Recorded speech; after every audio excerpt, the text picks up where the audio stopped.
भारत माता की भारत माता की कांग्रेस कांग्रेस ચકલાના લોકોમાં દમદારી છે એવું લાગવું જોઈએ. ભરૂચના ચારે ખૂણાની અંદર આ ગૂંજ સંભળાવી જોઈએ. ભારત માતા કી ભારત માતા કી કોંગ્રેસ જિંદાબાદ કોંગ્રેસ જિંદાબાદ. આજના આ વોર્ડ નંબર 11 ના કાર્યાલયના ઉદ્ઘાટન પ્રસંગે ઉપસ્થિત ભરૂચ શહેર કોંગ્રેસ સમિતિના પ્રમુખ ભાઈ શ્રી સલીમભાઈ અમદાવાદી, કોંગ્રેસના વરિષ્ઠ આગેવાન મુરબ્બી શ્રી હસુભાઈ પટેલ, આજ વોર્ડના પૂર્વ ઉમેદવારો ભાઈ શ્રી રાજુભાઈ, કિરણભાઈ અને અત્યારે જેઓ આ વોર્ડ નંબર 11 માંથી કોંગ્રેસ પક્ષના ઉમેદવાર તરીકે આપણા વિસ્તારનું પ્રતિનિધિત્વ કરવા માટે જેઓ થનગનાટ કરી રહેલા છે એવા ભાઈ શ્રી નિખિલ શાહ, ભાઈ શ્રી જુનેદભાઈ, બેન શ્રી હુસેનાબેન અને અહીંયા ઉપસ્થિત મંચસ્થ તમામ મહાનુભાવો ભાઈ શ્રી દિનેશભાઈ અડવાણી અને આ વિસ્તારની અંદરથી ઉપસ્થિત આ વિસ્તારના વડીલો, યુવાનો, માતાઓ, ભાઈઓ અને બહેનો,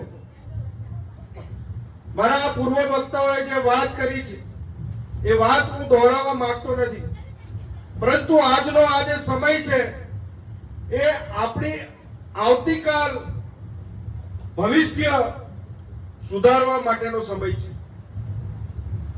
ભારતીય જનતા પાર્ટી એ દરેક ચૂંટણીઓને વેપાર તરીકે જુએ છે અને તમામ ભાજપના આ ભરૂચ શહેરના કોર્પોરેટરો એ આ ચૂંટણીની અંદર ઇન્વેસ્ટમેન્ટ કરવા માટે અત્યારે ભરૂચ શહેરની અંદર આવેલા છે. આ ઇન્વેસ્ટમેન્ટ કરી અને લાખો રૂપિયા ભરૂચના મતદારોને ભ્રમિત કરવા માટે, ખરીદી કરવા માટે વાપરવાના છે. પરંતુ એક વાત યાદ રાખજો કે આ રૂપિયા એ મારા અને તમારા ખિસ્સાના ટેક્સના નાણાં આ ભરૂચ શહેરની અંદર જે વેરાની ભયંકર વસૂલાત કરવામાં આવે છે એ વસૂલાતના નાણાં આવનારા 5 વર્ષ સુધી આ ભારતીય જનતા પાર્ટીના કોર્પોરેટરો લૂંટવાનું કામ કરવાના છે. આ એ ચકલાનો વિસ્તાર છે કે જે ચકલાના વિસ્તાર એ ભરૂચનો મૂળ વિસ્તાર છે. ભરૂચનું ઐતિહાસિક કહી શકાય એવો આ વોર્ડ છે અને ભરૂચની ઓળખાણ એ આ ચકલાથી છે. અને એવા ચકલાની અંદર એક પરિવર્તનની લહેર આ વોર્ડ નંબર 11 થી સલીમભાઈ કીધું એમ કે આ પહેલું કાર્યાલયનું ઉદ્ઘાટન અહીંયાથી થઈ રહેલું છે અને આ ભરૂચ શહેરની પહેલી બેઠક પણ કોંગ્રેસના ફાળે 4 ની પેનલ એ વોર્ડ નંબર 11 માંથી આપણે જીતીને કોંગ્રેસના ચરણોમાં ધરીએ અને આ વિસ્તારનો વિકાસ બુલંદ બનાવીએ.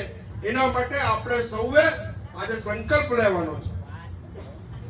મિત્રો, આ એ ચકલો છે, એ ચકલાનો વિસ્તાર છે કે જેમાંથી તમે અનેક ભારતીય જનતા પાર્ટીના મોટા માથાઓને આ વિસ્તારમાંથી પ્રતિનિધિત્વ કરવાની તક આપી છે અને એના કારણે આ વિસ્તારનો જે વિકાસ થવો જોઈએ એ વિકાસ થવાને બદલે એ નેતાઓનો વ્યક્તિગત વિકાસ થયેલો છે અને એ વ્યક્તિગત વિકાસ કરીને આ ચકલાના વિસ્તારને તેઓએ આજે કોરોના મૂકી દીધો છે. આજે એ જ આ વોર્ડ નંબર 11 ની જે સ્થિતિ છે જે વર્ષો પહેલા હતી એની એ જ સ્થિતિ આજે પણ આપણે જોઈ રહ્યા છીએ.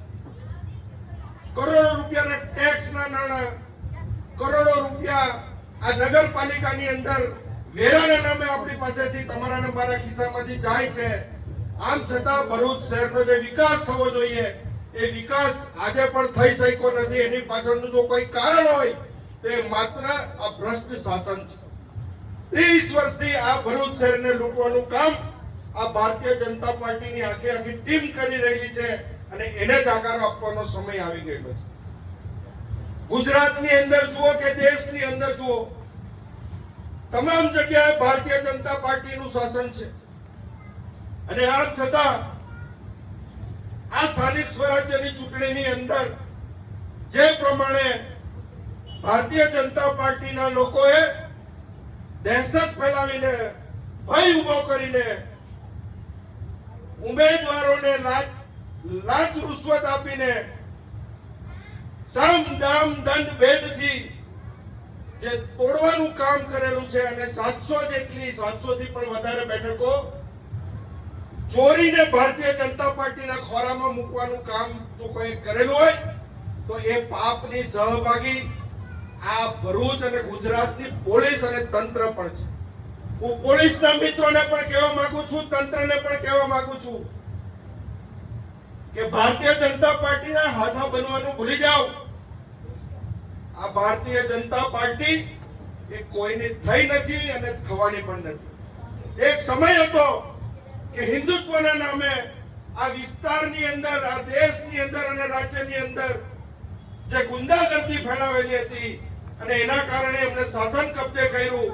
આજે એ જ મિત્રો જે ભારતીય જનતા પાર્ટીને સત્તા ઉપર બેસાડવા માટે પોતાના ઘર અને પરિવારને બરબાદ કરી અને આજે રોડ ઉપર આવી ગયેલા છે.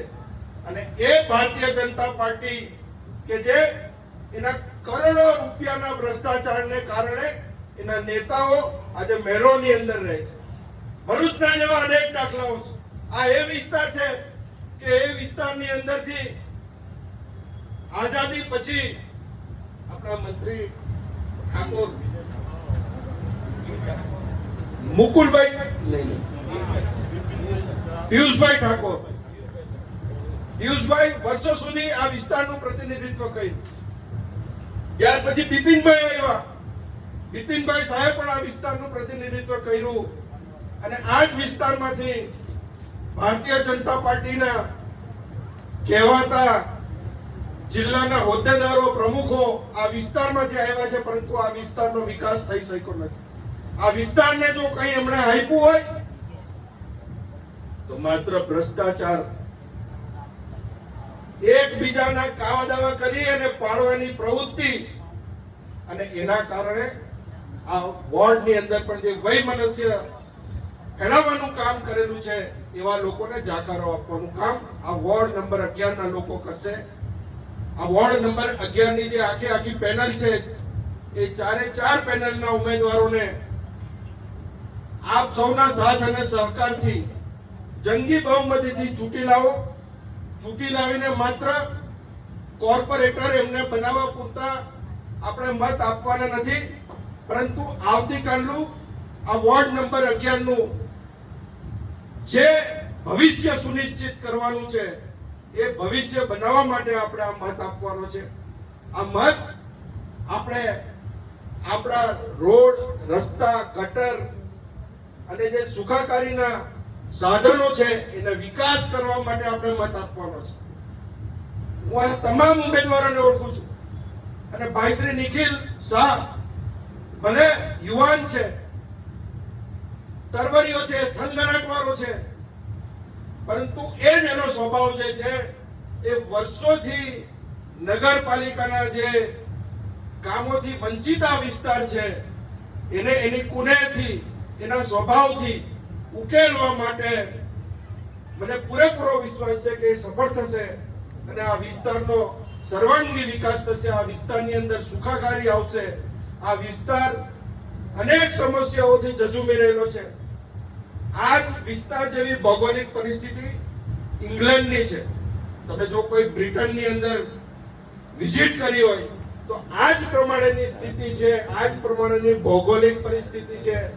અને આમ છતાં ત્યાંનું જે ડેવલપમેન્ટ જો શક્ય બનતું હોય તો જૂના ભરૂચનું કેમ નહીં? આ પ્રશ્ન આપણે ભારતીય જનતા પાર્ટીના વર્ષો સુધી આપણી ઉપર શાસન કરનારા લોકોને પૂછવાનો છે. ભાજપનું શાસન એ ભ્રષ્ટાચારથી ખતબદેલું શાસન છે અને ચૂંટણીના સમયે આ તો હજુ એક શરૂઆત છે. અનેક કાવાડાઓ આપણી વચ્ચે આવવાના છે. અનેક લોકોને ગેરમાર્ગે દોરવા માટે કોંગ્રેસના ઉમેદવારોના ટેકેદારોને મતદારોને કેવી રીતે તોડવા એના માટેના કાવતરા માત્ર ભારતીય જનતા પાર્ટી કરશે એવું નથી, પરંતુ ભાજપની બી ટીમ તરીકે ગુજરાતની પોલીસ અને આ ભરૂચની પોલીસ એ બી ટીમ તરીકે કામ કરી રહેલી છે. અનેક લોકોને ડરાવવામાં આવશે, ધમકાવવામાં આવશે, પણ કોઈએ પણ ડરવાની જરૂર નથી.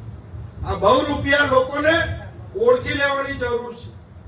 14મી તારીખે ડોક્ટર બાબા સાહેબ આંબેડકરની જન્મ જયંતિ હતી અને જે ભારતીય જનતા પાર્ટીના લોકો એ સંવિધાનના ઘડવૈયાને જે રીતે શ્રદ્ધાંજલિ અર્પિત કરતા હતા, પુષ્પાંજલિ અર્પિત કરતા હતા, ત્યારે મને મનમાં વિચાર આવતો હતો કે એક તરફ આ સ્થાનિક સ્વરાજ્યની ચૂંટણીઓ ચાલે છે અને જે પ્રમાણે લોકશાહીને ગળું ઘૂંટવાનું કામ આ ભારતીય જનતા પાર્ટીના લોકો કરી રહેલા છે, એવા લોકોને ડોક્ટર બાબા સાહેબ ભીમરાવ આંબેડકરની પ્રતિમા પાસે ફરકવાનો પણ અધિકાર નથી. જે પ્રમાણે એમણે વિડીયો આપણે જોયા છે સોશિયલ મીડિયા ઉપર કે કઈ રીતે ભાજપના કહેવાતા કાર્યકરો ગુંડાઓ તરીકે જઈને કોંગ્રેસના ઉમેદવારોને ઘેરીને ચૂંટણી અધિકારીની ઓફિસમાં લઈ જઈને ફોર્મો ખેંચાવી રહેલા છે. અને ત્યારે મને ના જે કોંગ્રેસના કાર્યકરો ઉપર છે કે એકલા તો એકલા, પણ એમણે જજુમીને જે પ્રમાણે એમનો સામનો કર્યો છે એ માત્ર કોંગ્રેસના ઉમેદવારને બચાવવા માટેનો સામનો નથી, પરંતુ આ એ લોકશાહીને બચાવવા માટે એક ભારતના નાગરિક તરીકે એનો એ પ્રયત્ન છે, એને આપણે બિરદાવવો પડે અને એમાં આપણે સૌ સહભાગી થઈએ.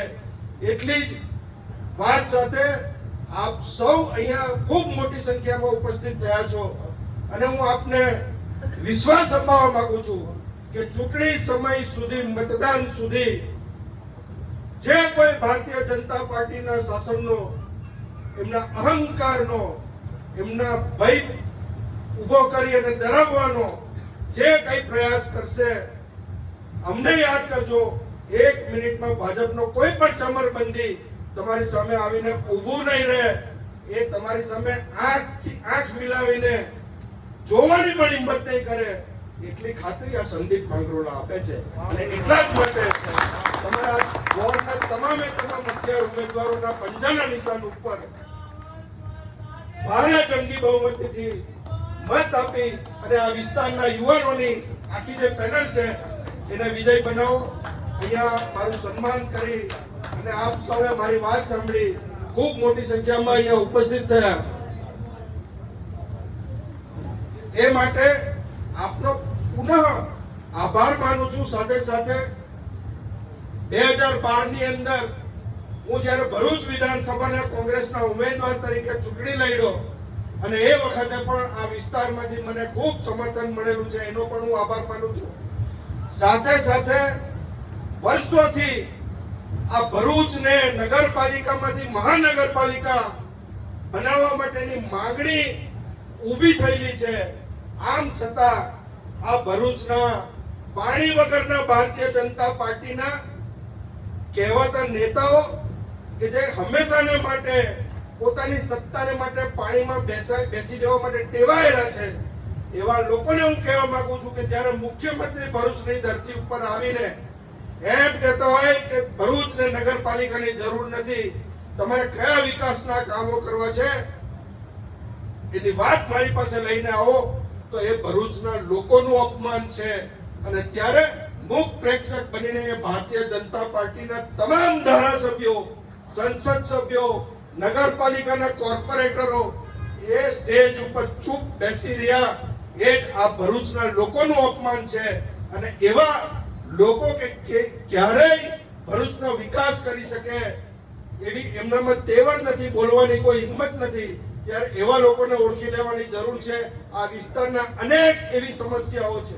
2012 ની અંદર Bharuch Ankleshwar urban development authority બનાવવામાં આવી અને એ 2012 ની અંદર બનાવેલી બોર્ડરની ઓથોરિટી એ આજે માત્ર ભરૂચના વાસીઓને ભ્રષ્ટાચાર સિવાય બીજું કંઈ આપી રહેલી નથી અને આપણને લૂંટવાનું કામ કરી રહેલી છે. એક નાની મંજૂરી જોઈતી હોય તો પણ કલેક્ટર કચેરી અને બૌડા ઓફિસના ધક્કા ખાઈને આ ભરૂચના વાસીઓ ત્રસ્ત આવી ગયેલા છે. પરંતુ બૌડાનું 10 વર્ષની અંદર જે રોડમેપ બનાવેલો હતો એ પ્રમાણે 2022માં એ 10 વર્ષની અંદર બૌડાનું કામ પૂરું કરવાનું હતું. આજે એવી અનેક ટીપીટી સ્કીમો હજી સુધી બનાવવામાં નથી આવી અને ભરૂચ વિકાસથી વંચિત થઈ રહેલું છે. ભરૂચ કરતા જે નાના શહેરો છે એને મહાનગરપાલિકાનો દરજ્જો આપી દેવામાં આવ્યો છે અને આમ છતાં ભરૂચને એનાથી વંચિત રાખવામાં આવ્યું છે. આ એ ભરૂચ છે કે જેની ચારે તરફ ઔદ્યોગિક હબ તરીકે આ ભરૂચનું ડેવલપમેન્ટ થઈ રહેલું છે અને એવા સંજોગોની અંદર ભરૂચને કેમ અન્યાય ભાજપની સરકાર કરી રહેલી છે એ આપણે સૌએ પૂછવાની જરૂર છે અને એને ચમકારો આપવા માટે આપણે સૌ આગામી 26મી તારીખે કોંગ્રેસના 4 ઉમેદવારોને વિજય બનાવીએ એટલી જ અભ્યર્થના સાથે આપ સૌનો હૃદયપૂર્વક આભાર માનીને વિરમું છું. જય હિન્દ, જય ભારત, જય કોંગ્રેસ.